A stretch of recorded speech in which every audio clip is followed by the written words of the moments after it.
In this section, we are going to see about S3 one zone infrequent access, S3 one zone IA, we'll say. Okay.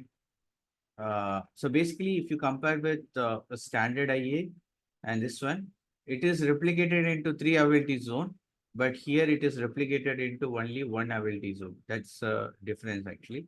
And accordingly, since it is replicated three and here replicated in one zone replicated into only one zone, one AZ. Okay. So in this way, we are reducing the cost compared to almost 20%. Okay. And it is lower cost if you don't have very critical data, and especially for any kind of secondary backups, we will use a good choice for this. And any restoring of your data, any kind of thing, you can use this one zone IA.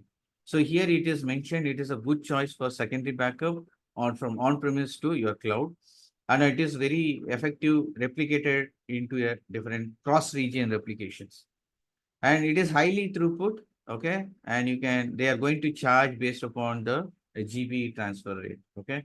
And you can see these key features is very low latency, high throughput, and 99.5% availability, okay?